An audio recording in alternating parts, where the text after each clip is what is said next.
Hello. Welcome to Let's Talk Maywood on Diversity Today Media.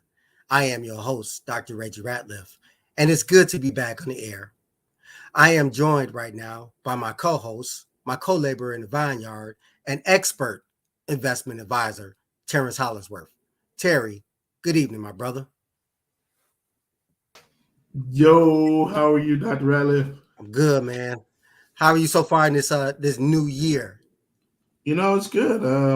We it's so much visibility that it's easy to understand what the trades are and Mhm. how we're trying to invest. So, um, in case you don't know, the Federal Reserve raised interest rates by a quarter basis point this year. They probably are going to do it again by the end of the year.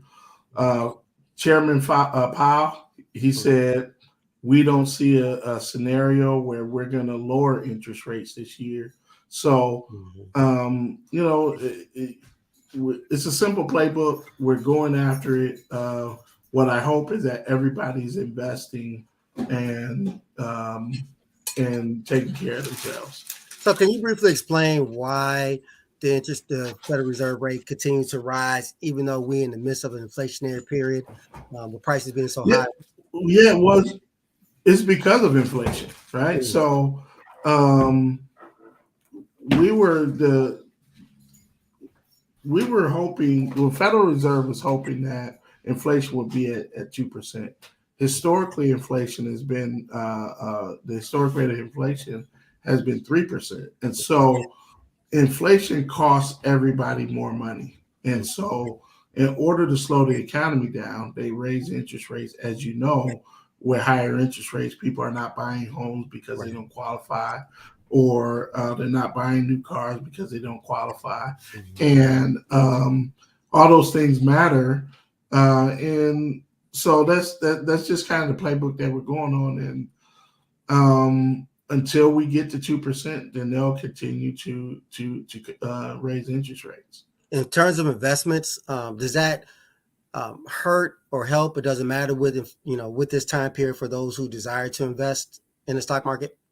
So the best way of looking at it like this is that during inflationary periods where interest rates are higher or going higher, and it costs more to buy stuff, people end up buying less. And so, if a company was expected to make, let's say, $1 in earnings, Hmm. and because of inflation, I mean, because of higher interest rates, that they no longer people are not buying at the same rate, then instead of making $1 in earnings, maybe they can make 95 cents. And Sure. so, the estimates are too high, and so what that meant was S&P 500 traditionally is trading at like 15 times that dollar. Hmm. So $1 times 15 is $15. It would be fair value.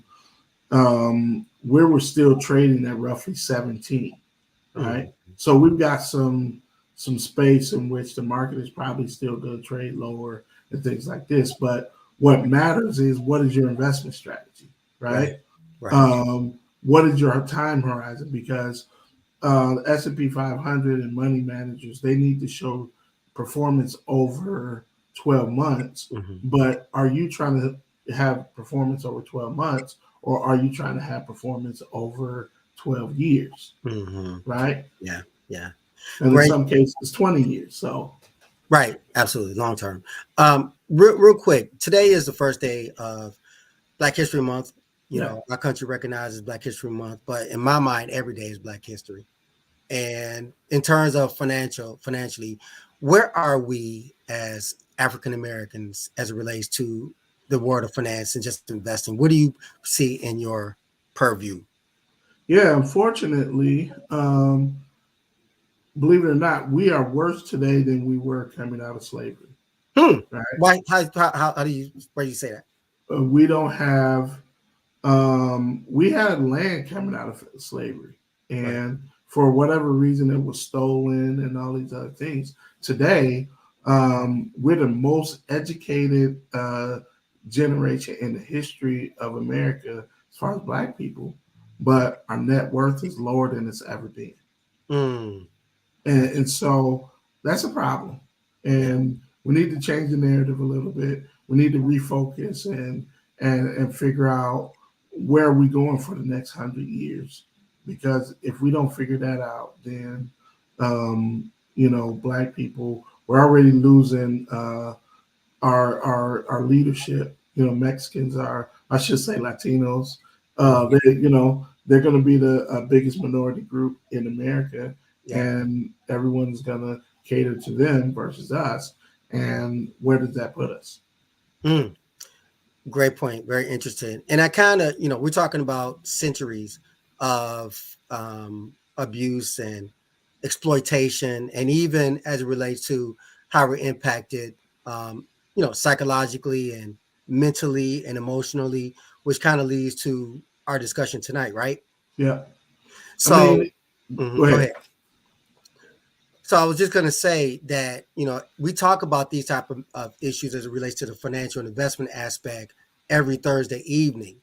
And for those out there who are interested in having a deeper conversation about the world of finance, business, and finance, reach out to me at sratliff68@yahoo.com, and I will send you a link to access our class for free. This is a virtual class. We talk about everything as far as the stock market, how our economy is impacted by inflation. It's every Thursday from 5:30 to 6:30 p.m. Eastern Standard Time, so 4:30 to 5:30 Central Standard Time. You will not, you will not regret tuning in for one of these classes. I guarantee it. So, as we transition, Terry, I started to ask about how we are impacted mentally and emotionally, psychologically from what's going on, in the world. We're not out of the pandemic period. We're not out of inflationary period, and yet our people are still impacted, especially our young people.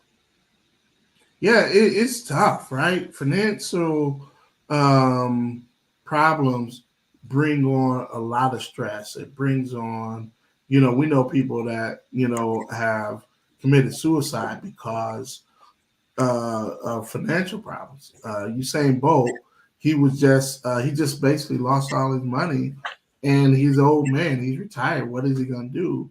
Right. Um, that is the core of what our society is now. How do you deal with stress? How do you deal with um, is stress the how do we define mental illness as we're talking about today? Mental illness or Yes.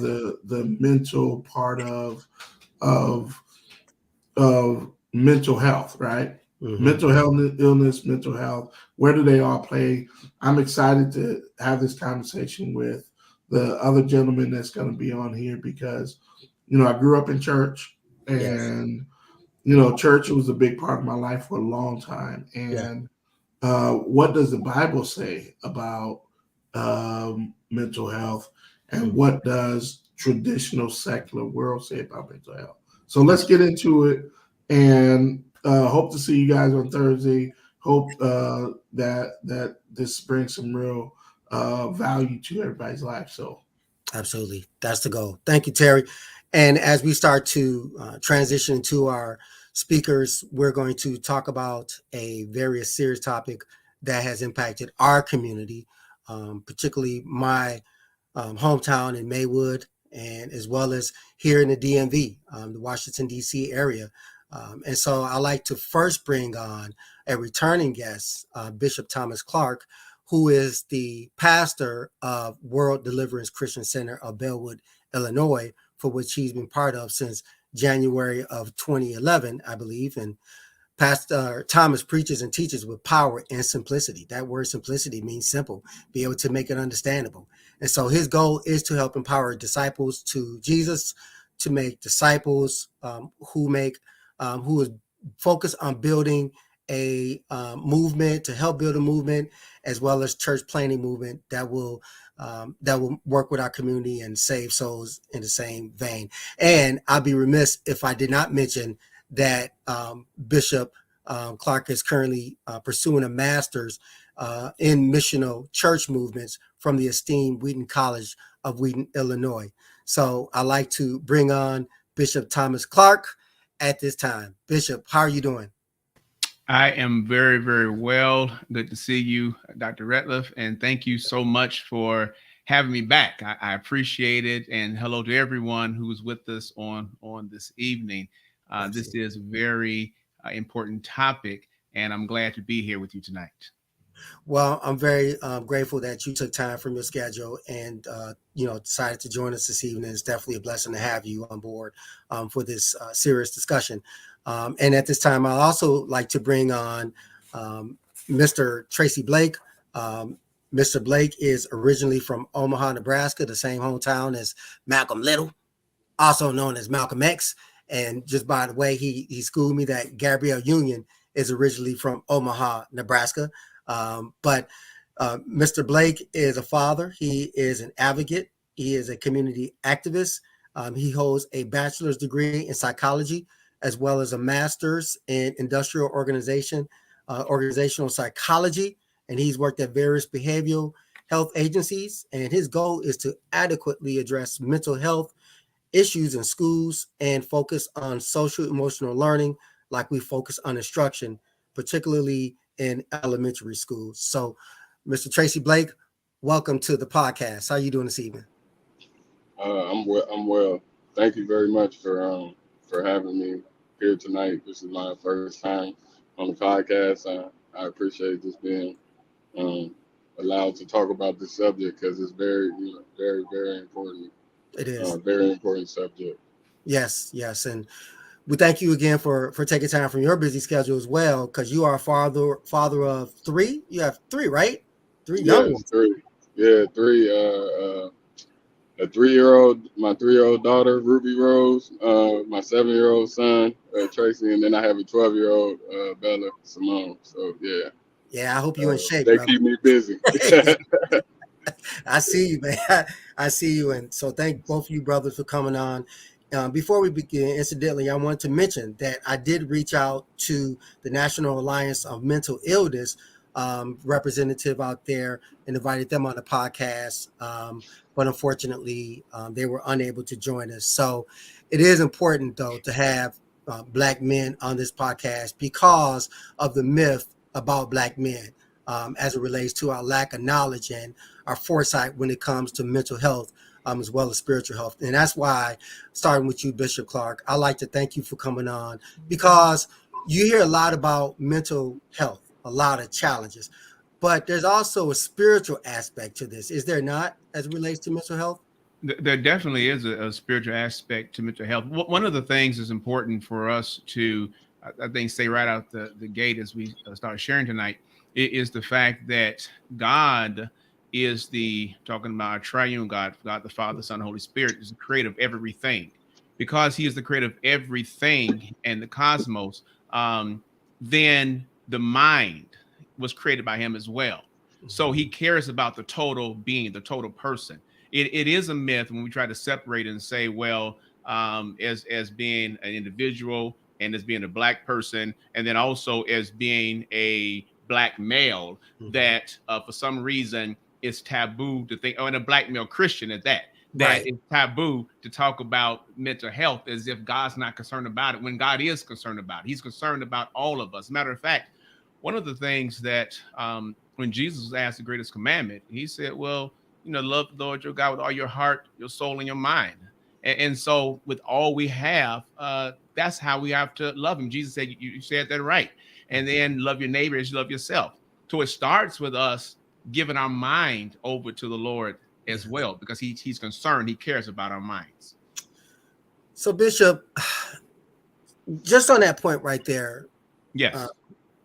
our minds and what's happening in Proviso Township, what's happening with the recent suicides amongst our young people. And we know that things are taking place even in households of older people and families and stress and things like that. Just provide just your, because you're out there as a bishop, as a pastor, and out there in the community. What do you see taking place in our community right now? Well, one of the things I see taking place in our community, Dr. Ratliff and everyone, is the fact that everyone needs peace. Peace is the great equalizer. It doesn't matter your socioeconomic level of status, doesn't matter your culture, ethnicity, it doesn't matter your level of education. One of the things that everyone needs is peace. And some may recall just a few weeks ago, Twitch, the gentleman who, from the outside looking in, seemed to have it all. You know, he had been working with the Ellen Show. He was a dancer. He was an influencer. And unfortunately, he committed suicide. And somebody said, well, you know, if he had it all, why would he do that? Because peace doesn't care. It doesn't matter where you are, how many followers you have.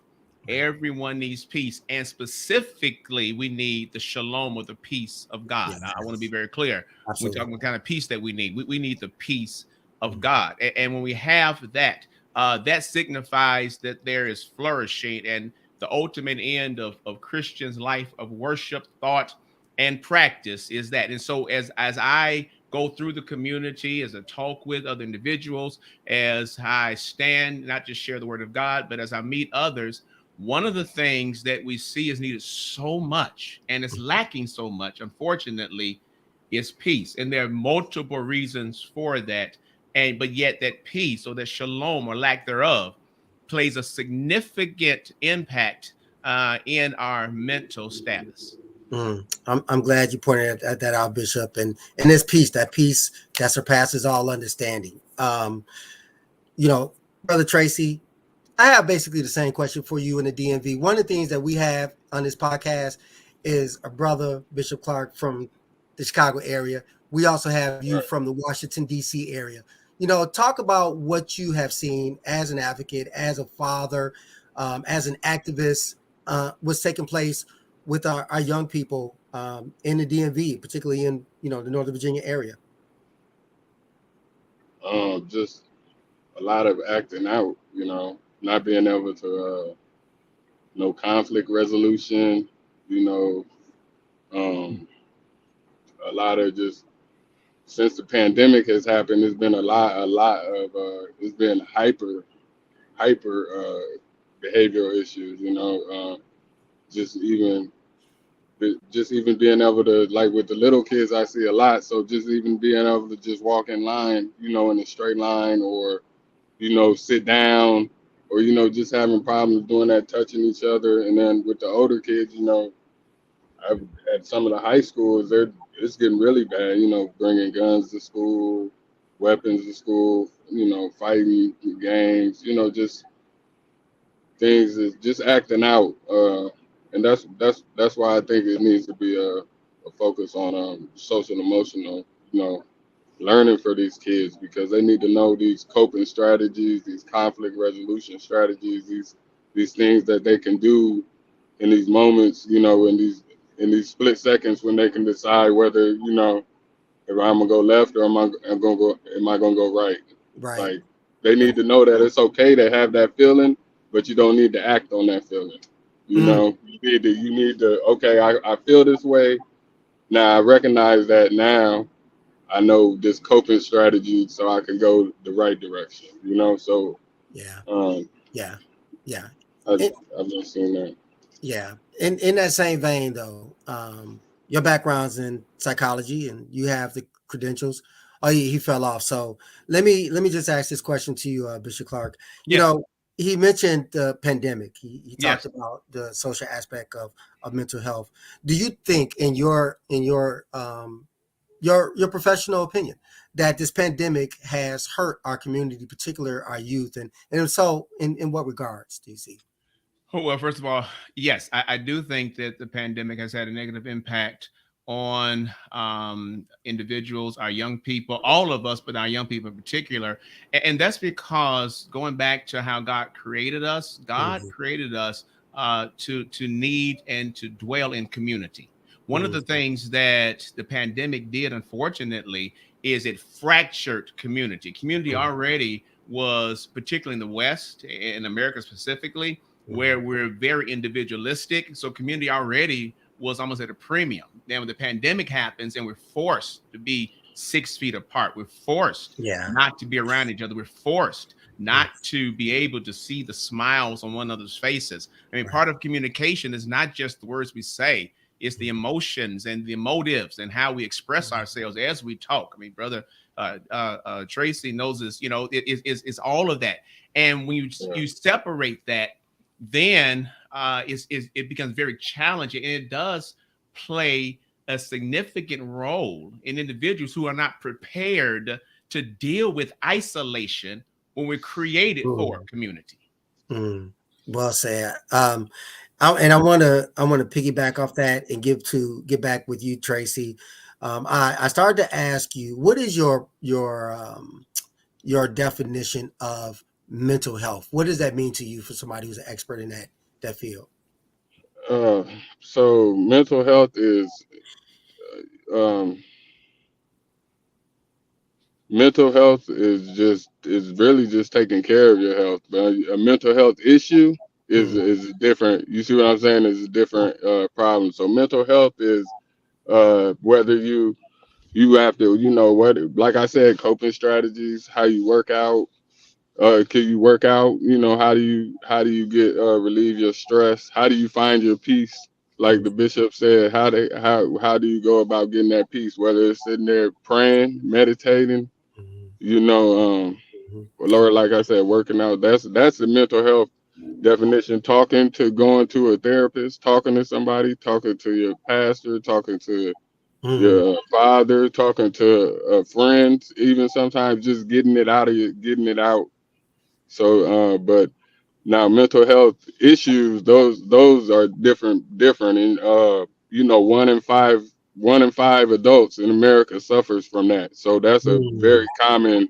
It's very common to have a mental health issue, whether it be as simple as not simple as I don't want to say that depression is a simple thing, but it's something that a lot of people suffer from, and I think that a lot of people should know that, and they might feel, they wouldn't feel so alone in that fight right there. But then you have you have the chemical imbalances, Right. where you have like bipolar, borderline, antisocial, things like that, where you need some type of medicine or something to fix it. And that's a mental health disorder. Okay, So I'm glad you said that, Tracy. I'm gonna get back to you for a sec in a moment, Bishop Clark. But I want to ask you. You talked about medication. Black people don't take medicine. It is taboo. We don't do that. You hear that stuff growing up in the community back in the day. We don't take medication, or if they take it, there's a hidden agenda. It's not really gonna help us, or we don't have schizophrenia or bipolar, and we sure enough don't commit suicide. I mean, you hear that kind of stuff. So, is it okay if somebody is struggling with depression or mental illness? We see Ben Simmons, for example, basketball player. He had to take time off. The gymnast in the Olympics, and everybody was teasing her and all that. Is that a real thing to take medicine to balance us out? yeah, I mean, if you have a chemical imbalance, yes, it is. That's what the medicine is for. It is to literally to balance you, to bring you back to that baseline, so that you can think clearly, so that you make calm, rational, reasonable decisions that a reasonable person would make. But but like with depression and those things that aren't chemical imbalances, that's what I mean that by the therapy, and you go talk to somebody. Well, from my school and my education, my professors weren't big on drugs. You see, so they were more behavioral therapists. They believed if it wasn't a chemical imbalance, then you could talk it and get to the root of it. It was somewhere in the story. You see, so you just got to talk about it and figure out where it was at, and you could get to that. But when you say the chemical imbalances, yes, you definitely need medicine to balance that out. And if you don't have your medicine, you can see it in Washington D.C. all the time. They let my professors told me, back in the 80s, they let all the people out of the mental institutions, gave them medicine one time, and they never and thought they would come back to get the prescriptions and never came back. And now you see them walking around. Most of those people have mental disorders. So it's very important. It's very important. I agree wholeheartedly. I see a couple comments. First Lady Felicia Clark said, "Take medicine and trust God." And I saw a comment by Bridget Sappho saying that some people, when they feel better, they stop taking meds, which is a big mistake. And this Yeah. question is for you, Bishop Clark. You are a community leader. You have people who are you trying to bring them to Christ to get to know God. A closer walk with God, and for those who are lost, to bring them back and say it's okay. Everything's going to be okay regardless of what's going on in your life, because we serve a God who could do anything but fail. But how do you respond to those who are really struggling in your congregation? You are a shepherd of a flock. You are a pastor. You are a bishop.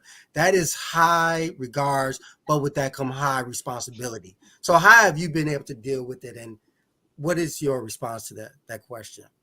No, thank you for that question. And I was listening to the conversation because really there's a way, in some respects, we parallel path with what's happening with what Brother Tracy is saying. If someone needs medication, we have, with from my context and within World Deliverance, we have become more transparent and vulnerable to say, if that's what you need, then it really is okay to take that. But in addition to that, there's I mentioned community earlier, but let me be very clear about it. It's not just community, it's biblical community. So because of that, biblical community has two aspects to it. There's mutual accountability and mutual obligation. And because of that, then within biblical community, I am obligated to be my brothers and sisters' keeper. And so that you don't walk by yourself. Yes, you can do the therapy, which is fine. You can exercise, this is fine. But also because we're built for community, then we don't walk by ourselves. In addition to that, part of that understands that it's only the people in our group who have the right to speak into us and hold us accountable. Which means I heard what Brother Tracy said, it happened on the East Coast, happened in Chicago also. There's a lot of beefs and social media beefs and people being bullied on social media and committing suicide because of that. Yeah. But we understand that no one outside of our group has the right to speak to us and hold us accountable. Then we don't let what they say bother us, because again, words are a social construct. Right. And so you're in my group, then I am obligated, if you tell me something, to say, okay, let me examine myself to see. Because we're walking together. But if you're not in my group, you say something, then you know what? I dismiss that. So right. I don't even entertain that. But then the other thing is something that we do every week at World Deliverance. We have what's called prayers of lament. Now, and I would encourage, if no one's ever heard of prayers of lament, to check it out, and please don't sleep on those. Because what prayers of lament allow you to do, they are a combination of things that for years we've been told were taboo to do. There's an expression of grief, of questions, confusion, desire for rescue, expectation of divine faithfulness from God, where we get to really tell God, if we're confused about something, God, I'm confused about this. If we're angry, tell him we're angry. Again, it's been taboo to tell God we're angry, but prayers of lament allow us to reclaim that power, allow us to put a voice to what's going on with us, and then let God know that I'm hurting, but I have hope. I'm hurting, but I have hope. So I have hope in the midst of my hurt, and I trust you through this. And we offer that back to him. Those are scriptural, those are powerful. And brothers, what it's done for us is it has allowed us to be able to deal with our mental issues in a real way, to say, yes, medicine is fine, but then God has also given us one another. And the last thing I say about prayers of lament is this. That prayers of lament are not just for me as an individual, it's for the community as well. So even if I'm not hurting, because we're in biblical community, I'm obligated to go to God and then walk with you as we go to God together to help you have that. And yes, sometimes people may feel like they've lost their hope, but that's why we have the opportunity to be able to be honest, and tell God about it. See, never underestimate, and I would implore those who are with us tonight, please don't underestimate the power of God to do what only he can do in your life. I know there are challenges, and challenges are real, but God is real as well. And so in the midst of this, we hurl, as God says through James, cast all your care. We hurl all of that on him, or that's actually in Peter. We hurl all of our care on him because we know he cares for us. and we allow God to be God through the time of our lament. Mm. Prayers of lament. I love that, Bishop. And let me just ask you this follow-up question. You Yeah. touched on it. Those who are going through something, and after they go through the prayer, they may not feel better right away. Do you walk with them? Not just physically, but as far as continue to pray for them, pray with them, intercede on their behalf, and that kind of thing. I know it's not just a one-time prayer of lament. Is it not? No, no, correct. It's not just a one time, and it's not just me. Again, what we teach, what I teach, and Yeah. I would encourage others to realize again the power of the biblical community. So it's not just me as a pastor Okay. walking with. It's the biblical community, because that's how God designed it. It's not good that man be alone. When Right. God said that in Genesis, speaking about Adam, it was not just about Adam the person, because that name Adam also means red earth, mankind. That's not good for mankind. And it's not just talking about being married. It's talking about being in community with one another. And so what we do is encourage each other to say, hey, we need one another. One Yes. of the things, both from a biblical perspective and and even a psychological perspective, is that a person is not a person unless you're connected to somebody else. You're not a person by yourself. Right. And it's because of that. And I have psychologists who said it's not possible for a person to exist alone. We cannot become a self in a social vacuum, because we shape each other's characters. I don't know who I am if I'm not connected to somebody else. Right. And so we encourage people that, yes, the first time you pray a prayer of lament, you may still be hurting, and you probably will. Look at Job, the book of Job. Job hurt through most of that book. Yeah. But at the same time, Job knew that God, he trusted in God. At the end, God was there. Yeah. And the thing I would encourage everyone, even with the prayers of lament, is to remember that God is there. Yes. Praying does not mean you won't hurt. Right. Worshiping and loving God does not mean you won't have pain, because everyone has longing and losses. So it doesn't mean you won't have that, but it does mean that, God, I know you're with me, and I'm not by myself. And I have brothers and sisters who are walking with me as well, who I can lean and depend and stand with also. That's powerful. Thank you so much for sharing that. That is definitely on point, Bishop. And I want to ask you, Brother Tracy, as it relates to the mental health field, the mental health professionals, what do they say about people who feel hopeless, who feel like they have no escape, who feel like they want to just give up, throw in the towel? From your experiences, what does that look like?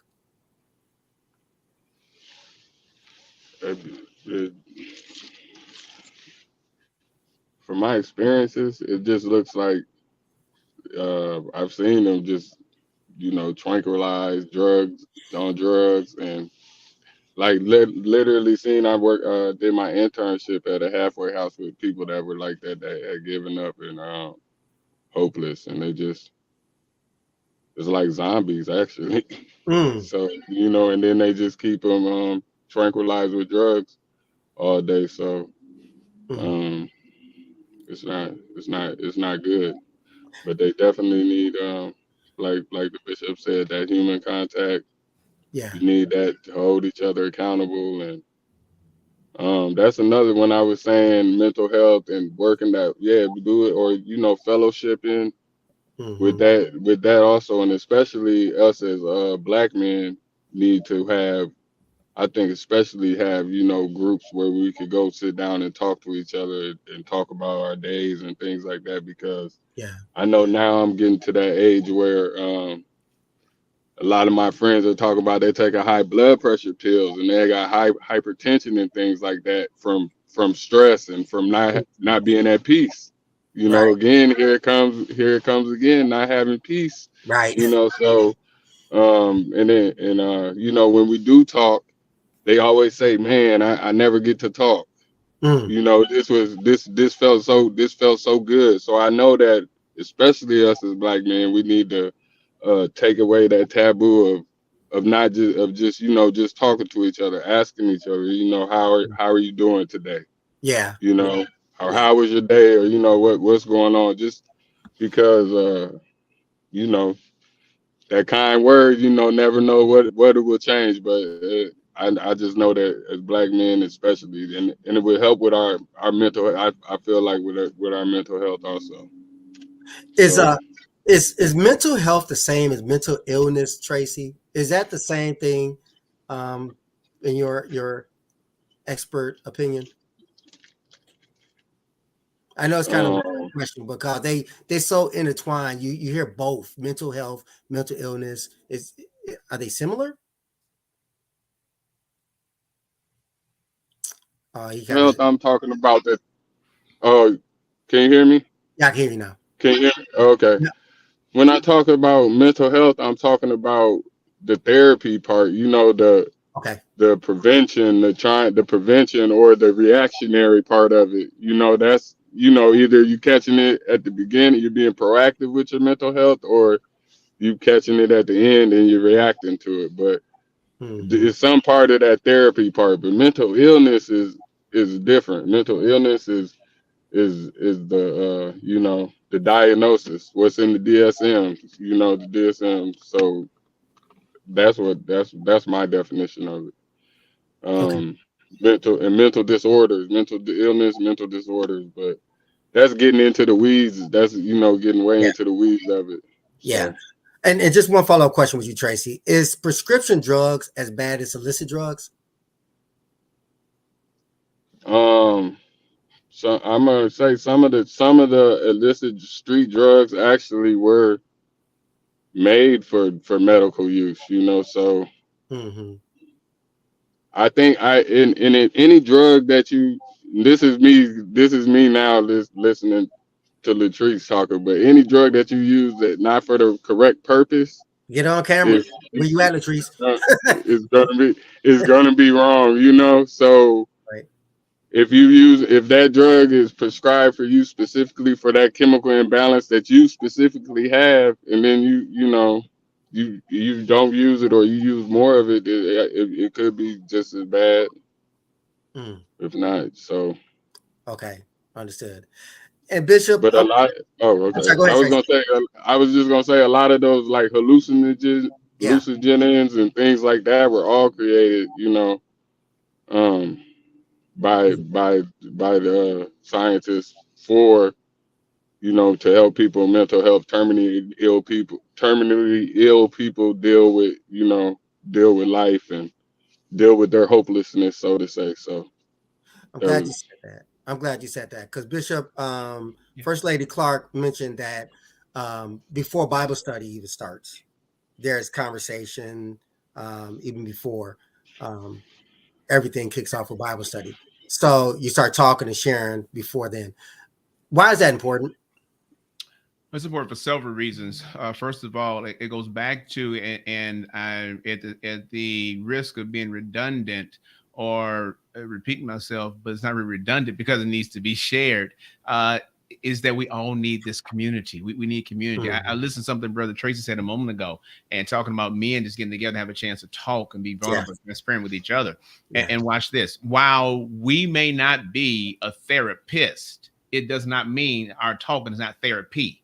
It's Mm, therapeutic. And right. and and because of that, then what happens before, and specifically she's talking about when our missional groups, we have several missional groups and several missional groups. And so before they get into their discovery Bible study of the word, they spend time talking, they check on each other, they see how one another's doing, because they're building that community or that common unity. All Mhm. of us have a shared history, but then we have individual biology. And so as they talk and share, they rally around the shared history. That helps us know each other. But then Mm, as we open up with our individual biology, we're able to speak into the longing and losses. So mm, before we even go into studying the word of God, we're getting to know each other on a personal level. We mm, invite people into our lives. Do they mm, trust us enough to invite us back into their lives? And so now we're able, when we see some, because we know each other, if we see them going off a little bit, have been around for a while, we're able to reach out and say, "Hey, brother, I know you. I mm. know you. So where you been, brother Terry? Where you been, brother Trace? Where you been, brother Reggie? Because I know you and you know me also." And, Right. and so as we go into the Word of God, it's not just the formality of us studying, which the Word is very important, but Mhm. now we're studying as a group as a family, as an oikos, as that organic group of individuals that God has formed together in a community that allows us really to build up and trust each other, so that hopefully before we get to a point of saying I want to commit suicide, I'll call my brother first. Or my brother may call me and say, hey man, you've been a little quiet lately. I know you. So what's going on? And again, because we don't just talk on Sundays, we don't just talk on Wednesdays, we don't just talk when it's time for missional group, but because we're in community together, then we're hanging out together. We are literally, as my wife likes to say, changing the rhythms of our lives. We change the rhythms of our lives so that the places we live, work, learn, and play, really these relationships become organic in those places. And that's the way that God would have it to be for us. Absolutely. Bishop, as we start to wind down this podcast, thank you both so much for coming on this evening. Bishop, I want to ask you, as a pastor and a bishop and a community activist, a community leader, having some really powerful ministries going on within your body of Christ at the church, what more could minister leaders do in the community to address mental illness, if anything? I know Reverend Lawrence Weber, I saw he was on watching, but for those out there, what can be done in addition to what's already taking place to reach those who are struggling?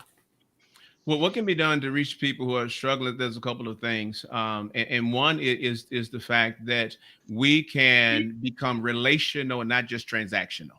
Too many times what we do, even in relationships, they become transactional. So what you can do for me or what I can do for you, and that ends it, as opposed to relational, where again, we're going to walk together and we care more about how I can come and walk alongside you than I'm trying to invite you to a place of building a worship or whatever else it is. So one of the things that those in the church, the body of Christ, can do is we can take it to where it belongs, back into the community, and walk with people, beside people, and let people understand that God, when he came as Jesus, Emmanuel, God with us, he was incarnate, he was embedded.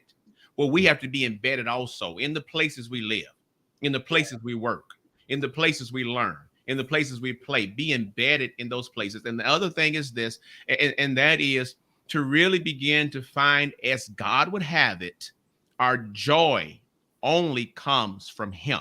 Yes. Only comes from him. Even with my wife, she's on right now. I love my wife, but my joy has to come from him. When my joy only comes from him, then I begin to serve her to help her love him even more. And she serves to help me love him even more. And so, yes, we have fallen out. Anybody who's married, you're going to fall out with your spouse. Oh, Lord, yes. You're going to fall out with your kids. And it's always our fault.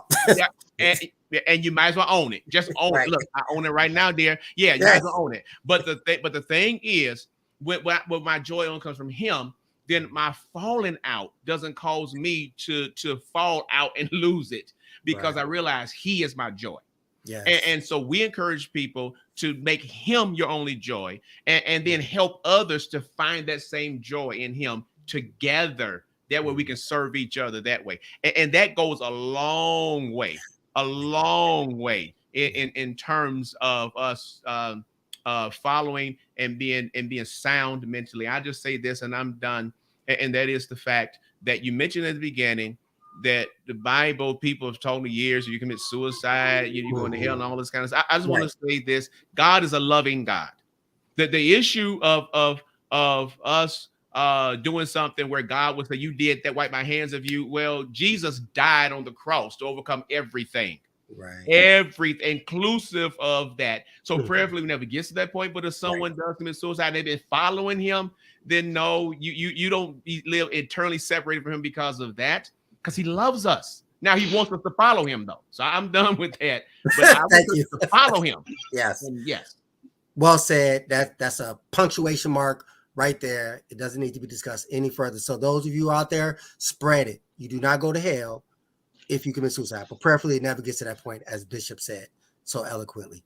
And so as we start to transition out, Brother Tracy, let me just ask you, being in the DMV, You've seen a lot going on out there in the community. You're very active in the community. I can attest to that. Do you feel that there is hope? There are enough resources, or does there need to be more resources out here to help those who are really, really struggling mentally? Um, they need more better access. I'd say there are a lot of resources, but they don't. A lot of people don't know about them, and it's the way the communication. They need to meet the people where they're at, rather than those people trying to find them. Some of the times, I feel, Okay. because if you rely on that, it's going to be difficult. But there are, since I have been so involved in community, I've learned there are a lot of community resources, and they've changed they made that 988 number now, Yeah. for the to prevention, to talk to people. And we got the out here, we got the ride along, the co-responder program Mhm. now with the police, so with the mental health. So I feel like they're taking mental health care serious in our county, especially. So, Okay. um, Okay. but they can always do more. They can Always. always do more. Yes, we can always do more. Amen. Last question for each of you. Um, I'm very positive. Someone mentioned here and during this podcast that God is love. Absolutely. No question about it. For those who are out of the ark of safety, those who are really struggling, don't see any hope, may not have a church home, that kind of thing. I'm going to start with you, Bishop, and then I'm going to go with you, Brother Tracy. And then, Tracy, I would like for you to give your closing thoughts, and then Bishop close the podcast with your closing thoughts. Got it, guys? Okay. Sir. So first, you, Bishop, what what say you? Well, I would say that it's important to remember that we're meant to be interdependent, not just dependent and not independent, but interdependent. That is, we need one another. When we stop being interdependent, one of two things happen. We either look to dominate, because now, as opposed to me relying on you just as much as you rely on me, I'm trying to dominate. And then you start misusing people. You start hurting people. You potentially abuse people because that, or we wind up withdrawing completely and becoming hermits. And because we need community, then we potentially can wind up on drugs or other coping mechanisms. So the thing I would say is to remember that we're meant to be, God created us to be interdependent. If for some reason someone is curious and wants to know more about him, I saw one of the followers of Christ with World Deliverance, Kimberly Cato, put in there. We can help, and because for us, it's not just about being a member at the church, Right. our pastor. Right. It's about following Jesus. If you Mhm. follow Jesus, then God can have you wherever you are, and we want to help people to follow Jesus. And that takes nothing away from the medical professionals. I love them and what they do. I thank God for them. My wife and daughter are in that profession. Okay. But what's important is that we have him and be interdependent. Amen. Bishop, how can they contact you? How can they, find out about, when you have worship service and um, Bible study and things of that nature? Can you tell us really quickly? Yeah, I sure can. If someone wants to know more about World Deliverance, you can text the word well-being to 708-584-1128. The word well-being. And what I'm saying is somebody from the digital team, they can put it up here and then we can be shared. But the word well-being to 708-584-1128, or the word disciple to that same number, either one. And you would be into a text. You text the word disciple, someone will reach out to you and have a dialogue with you. If you text the word well-being, then every time we have our Bible discussion, you'll find out about it and be able to come on to Bible discussion with us. But that's the best way to reach us. And then I promise you, we'll reach right back out to you. And I would welcome that opportunity. Amen. Thank you, Bishop. And Brother Tracy, same question with you. Well, my thing is mental health is real. Mental illness is real, and it's some of the mental illness is normal. A lot of people have it, so I want people to know that not to feel ashamed and I think a lot of people don't seek help because they feel ashamed and because of the stigma behind it, like, oh, I'm crazy, or those type of things. But don't feel that way. Like I said before, if you go in, you get help, you get diagnosed, and then please just if you have to take medicine, take your medicine that you need.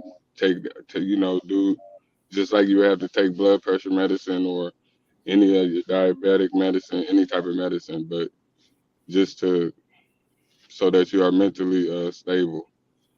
Nice. Coming from my point of view. Nice. Thank you. And I hope Bishop didn't sign off. Terry, did Bishop sign off? Oh, I'm there you here. are. I'm Woo. here. Okay. Tracy, you there? Okay, good. Okay. Yes, sir. I trust you, producer Terry. I trust you. I just saw him disappear and I was like, no, don't go. Okay. No, I'm here. I'm here. Okay, cool. So I'm here. first I want to give Tracy, if you take a minute or two to, offer closing words of encouragement maybe for our audience from your expertise as in the field of psychology. And then we'll close out the podcast as far as speaking with you, Bishop Clark, after Brother Tracy, okay? So, Brother Tracy, please, the stage is yours.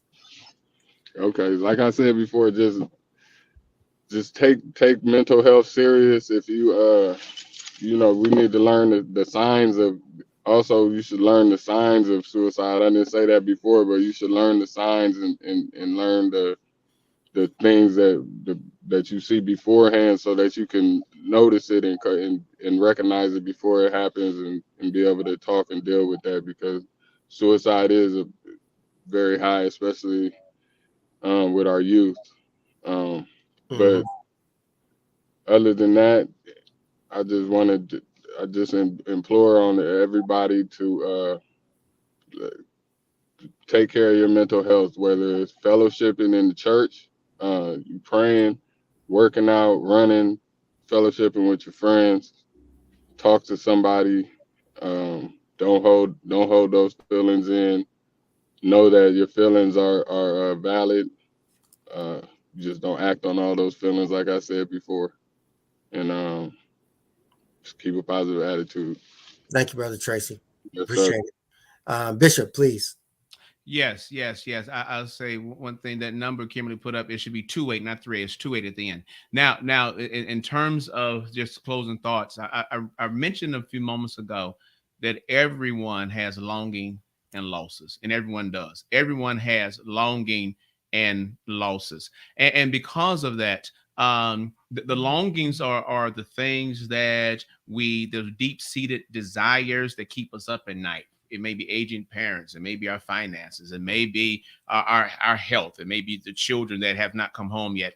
The losses are the things that we missed, that actually maybe people passed away, or maybe it's lost opportunities in our lives.